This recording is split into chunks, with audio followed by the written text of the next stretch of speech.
Hi friends, welcome to my channel Venkatrao vlogs. Friends, ఎలా ఉన్నారు? మీరందరూ బాగుండాలని చెప్పి మనస్ఫూర్తిగా నేను కోరుకుంటున్నాను. అలాగే నేను బాగుండాలి, మీరు బాగుండాలి, మనం అందరం బాగుండాలి. ఏదో పని చేసుకుంటూ మనం అందరం హ్యాపీగా సంతోషంగా బతికేయాలి. సరే, ఈ రోజు ఆదివారం నేను ఏం చేశానంటే బేరానికి వెళ్ళాను. బేరానికి వెళ్ళి అక్కడ చాలా ఇబ్బందులు కూడా పడ్డా. ఎందుకంటే ఈ రోజు నాకు బేరం అవలా. అసలు ఎప్పుడు ఏదో రకంగా నాకు కొంచెం అటు ఇటుగా బేరం అనగా అంటే అటు ఇటుగా అయ్యేది. కానీ ఈరోజు అసలు అది కూడా అవ్వాలి. ఏంటంటే ఇక చేసేది ఏం లేక అసలు ఏంటి నేను పెట్టుకున్న టార్గెట్ కేవలం ఈరోజు 10:30 కల్లా క్లోజ్ చేసేసి 1200 అనమాట. ఎక్కువ కాదు, ఒక 1200 రూపాయలు అమ్మితే చాలు అని నేను అనుకున్నా. అయితే మరి నా టైం బాగలేదు. అంటే అన్ని రోజులు మనవి కాదుగా, అవునంటారా కాదంటారా? అవును, అన్ని రోజులు మనవి కాదు. ఏంటంటే మనం కొన్ని పనులు చేస్తాం, అయితే లేకపోతే లేదు. కొన్ని పనులు సక్సెస్ అవుతాయి, కొన్ని పనులు సక్సెస్ అవ్వవు. సక్సెస్ అవ్వవు అంటే కొన్ని ఏవో లోపాలు ఉండబట్టి మనకు సక్సెస్ అవ్వవు. అలాగే నా బేరం కూడా ఈ రోజు నేను ఎప్పట్లాగే వెళ్ళిపోయాబా, తెచ్చేద్దాం ఇంకేముంది, మనం టాపు గీపు అనుకొని వెళ్ళిపోయాం. అంటే సునాయాసంగా అమ్మేస్తా. నా దగ్గర ఉన్న ట్రిప్స్ అన్ని పాలైపోయినా సరే సునాయాసంగా నేను హ్యాపీగా సంతోషంగా నేను పెట్టిన రకాలు చాలా ఈజీగా అందరికీ అందుబాటులో ఉండే ధరలో పెట్టి నేను చాలా సునాయాసంగా వ్యాపారాన్ని చేసుకొని తొందరగా ఇంటికి రావడానికి ప్రయత్నించడానికి ఎక్కువగా ప్రయత్నిస్తా. కానీ ఈరోజు మీరు నమ్మితే నమ్మండి, లేకపోతే లేదు, చాలా అంటే చాలా ఇబ్బంది పడ్డా. ఎందుకంటే ధర లేదు. 20వ తారీఖు వచ్చి 3. మరి జనాల దగ్గర డబ్బులు ఉన్నాయో లేవో నాకైతే తెలియదు. సరే, ఏం చేయాలో అర్థం కాల. బోణి అయితే స్టార్టింగ్ మటుకు 10 రూపాయలు మాత్రమే అయ్యింది, ఎక్కువ అవల. ఏం చేయాలో అర్థం కాల. సరే, అట్లాగే మైక్ ఆన్ చేసేసుకొని, అంటే నా దగ్గర ఒక మైకు అంటే అనౌన్స్మెంట్కి అనమాట, వస్తువుల పేర్లు చెప్పే మైకు అనౌన్స్మెంట్ చేసేది నా దగ్గర ఉంది. అది ఆన్ చేసుకొని నేను వెళ్ళిపోతున్నా. పక్క సందులో ఆ సందులో అసలు వెళ్తానే ఉన్నా కానీ ఎక్కడ అవలా. కానీ ఒకే ఒక సందులో ఒక ఆమె కొన్ని డబ్బాలు అడిగింది. ఆ డబ్బాలు అయితే నేను తెచ్చాను. ఆ డబ్బాలకి సరే 2 కలిపి ఒక 50 రూపాయలు అయినాయి. 200 నోటు ఇచ్చింది. నా దగ్గర ఉన్నది మాత్రం ఒక 20 రూపాయలు ఏమన్నా, ఎక్కువేం లేవు. 10 రూపాయల బిడ్డలు ఒక 4-5 ఉంటాయి. కానీ 200 రూపాయలకి చిల్లర లేక అమ్మ నేను మళ్ళీ తిరిగి వస్తా, నేను వచ్చేపాటికి కొంచెం టైం పట్టింది, ఆ టైం వచ్చేటప్పటికి కలెక్షన్ చేసుకుని వెళ్ళిపోతానని చెప్పా. సరే అంకుల్, సరే అని చెప్పింది. ఓకే, సరే నేను తిరిగే సందులన్నీ తిరిగా. అసలు ఆ సందికి ఆ పక్క సంద అలా వెళ్ళంగానే నాకు బేరం చక్కగా అయ్యిద్ది. మరి ఏంటో మన టైం బ్యాడో ఏంటో తెలియదు, బేరం నిజంగా అవల. అసలు చాలా ఇబ్బంది పడ్డా. కనీసం మీరు నమ్మితే నమ్మండి, లేకపోతే లేదు, నేను ఎంత హీనంగా వేసుకున్నా 100 రూపాయలు కూడా అమ్మల. 1, 2, 3 ఆ 4వ సందులో కూడా బేరం పడింది. అసలు అమ్మల, ఎవరు పిలిచిన వాళ్ళు లేరు. సరే, ఏం చేయాలో తెలియక ఈరోజు మన పని డమాల్ అయిపోయింది, వ్యాపారం లేదు, ఏం చేయాలో అర్థం కాల. సరే, నాకు కొంచెం చికాకేసింది.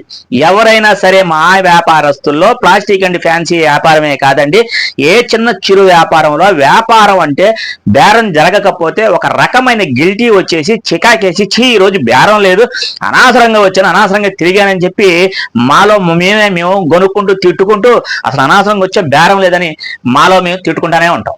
అయితే చేసేది ఏం లేదు.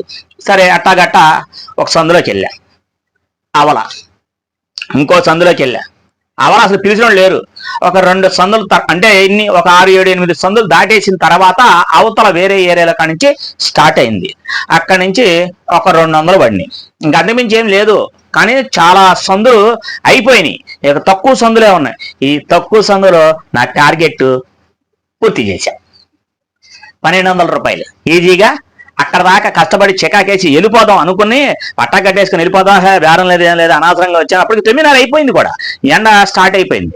సర్లే ఎట్టా కాదులే అని చెప్పేసుకొని ఈరోజు ఎట్టాగొట్ట ఆ చివరు ఉన్న 2-3 సందులు, అంటే ఆపోజిట్లో ఒక సందు ఉంటుంది, అవతల 2 సందులు ఉంటాయి. ఒక సందులో కొంచెం ఏదో పనులు చేసుకుంటా నాకు వెళ్ళడానికి ఇది లేక ఆ 3 సందుల్లోనే 1250, అంటే మొత్తం నా టార్గెట్ 1200, ఆల్రెడీ 200, 1000 రూపాయలు ఈజీగా. ఒకసారి 400 రూపాయలు పడిపోయినాయి, ఇంకోసారి 4 అలా పడిపోయినాయి, పట్టీలు పడిపోయినాయి. దేవుడి దగ్గర అబ్బా ఈరోజు వ్యాపారం జరిగింది చాలు అని సంతోషంగా అనుకున్నాను. ఈరోజు నేను అమ్మింది 1200 రూపాయలు మొత్తం కలిపి అమ్మా. ప్రాఫిట్ మాత్రం మీకు ఎంత వచ్చిందో మీకు ఆల్రెడీ తెలుసు, మీరు ఆల్రెడీ నాకు కామెంట్లు పెడుతున్నారు, మీకు అన్నీ తెలుసు. సరే ఫ్రెండ్స్, ఇలాగే మీరు చిన్న చిన్న వ్యాపారాలు, చిరు వ్యాపారాలు చేసుకొని మీ ఇళ్లలో ఇబ్బంది లేకుండా, అంటే నాకు పని లేదు అని ఇబ్బంది లేకుండా ఏదో ఒక చిన్న చిరు వ్యాపారం పెట్టుకొని హ్యాపీగా సంతోషంగా ఉంటారని చెప్పి నేను మిమ్మల్ని కోరుకుంటున్నా.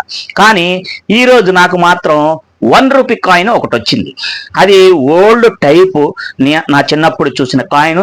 ఇంత బిగ్ కాయిన్ అండి, ఒకే ₹1 బిగ్ కాయిన్ అనమాట. ఇప్పుడు నేను మీకు అది గుర్తొచ్చి చెప్తున్నాను. వాస్తవంగా చెప్పాలంటే లోన్ ఉంది. సరే పిక్ పెడతాను, చూసుకుందరు కానీ. సరే ఫ్రెండ్స్, మీరు ఆ రూపాయి ₹1980, 1980లోది అంత పెద్ద కాయిన్, బిగ్ సైజ్ కాయిన్. ప్రస్తుతానికి అది ఇప్పుడు చలామణిలో లేవు కాబట్టి ఆ ఊరికి అది కొంచెం బ్లాక్ కలర్లో ఉంది. అయినా సరే ఒక పిక్ పెడతాను, చూడండి ఫ్రెండ్స్. మరి ఈరోజు హ్యాపీగా సంతోషంగా నేను పొద్దున్నే కొంచెం వ్యాపారంలో ఇబ్బంది పడ్డాను. అవదో ఈరోజు అయిపోయింది నా పని అని నేను అనుకున్నా. కానీ టైం, నా టార్గెట్ ఫినిష్. నా టార్గెట్ కూడా 1200 పైనే వచ్చినాయి. ఆ చిల్లర డబ్బులు మాత్రం ₹5 కాయిన్స్ ఎక్కువ వచ్చినాయి. ₹10 కాయిన్ వస్తున్నాయి, వెళ్తున్నాయి. ₹20 కాయిన్స్ కూడా వస్తున్నాయి, వెళ్తున్నాయి. కానీ ₹5 కాయిన్స్ మాత్రం ఆగిపోయినాయి, చాలా పోగైనాయి. సరే ఫ్రెండ్స్, ఈరోజు నేను హ్యాపీగా సంతోషంగా నా చిన్న వ్యాపారంలో, నేను చిరు వ్యాపారంలో, నేను ప్లాస్టిక్ అండ్ ఫ్యాన్సీ వ్యాపారం చేస్తానండి. వీధి తిరిగి నేను సిగ్గుపడను. నా కుటుంబం కోసం నేను హ్యాపీగా సంతోషంగా పని చేసుకుంటూ ముందుకెళ్ళిపోతుంటా. సరే ఫ్రెండ్స్, మీలో కూడా మీరు ఎవరైనా సరే మీలో పని లేకపోతే, అంటే పనికి ఇబ్బంది పడుతుంటుంటే చిన్న చిరు వ్యాపారాలు చేసుకుని ఏ చిన్న చిరు వ్యాపారం అయినా సరే మీరు చేస్తారని చెప్పి నేను మిమ్మల్ని కోరుకుంటున్నా. సిగ్గుపడాల్సిన అవసరం లేదు. ఎందుకంటే మన ఇల్లు ముఖ్యం, మన కుటుంబం ముఖ్యం. మన ఇల్లు మన కుటుంబం ముఖ్యం కాబట్టి ఆ కుటుంబం కోసం మీరు నెల జీతాలు అయితే చేసుకోవచ్చు. లేదు అది ఇబ్బందిగా ఉందనుకుంటే చిన్న చిరు వ్యాపారాన్ని స్టార్ట్ చేయండి, తప్పేం లేదు. ఫస్ట్ కొంచెం ఇబ్బందిగా ఉంటుంది, అలవాటు అయిపోతే ఏదైనా అలవాటు అవ్వాలండి. అలవాటు అవ్వకపోతే ఏ పని చేయలేం. అంతేనంటారా, కాదంటారా? సరే, ఈ రోజుకి ఈ వీడియో ఇదే. నాకు కొంచెం బయటికి వెళ్ళాల్సిన పని ఒకటి ఉంది, అది మన ఇక్కడ దగ్గరలో. సరే ఫ్రెండ్స్, మీకు ఈ మిమ్మల్ని సుత్తి కొట్టి బోర్ కొట్టించడం నాకు ఇబ్బందిగా ఉంది, మీకు ఇబ్బందిగానే ఉంటుంది. కాబట్టి ఈ రోజుకి ఈ వీడియో అంతే. నెక్స్ట్ మంచి కంటెంట్తో, మంచి వీడియోతో మీ ముందుంటా. నాకు ఈ రోజు వచ్చిన బేరం చాలా ఇబ్బందికరంగా అయినా సరే నా టార్గెట్ ఫినిష్ చేశా, ₹1200.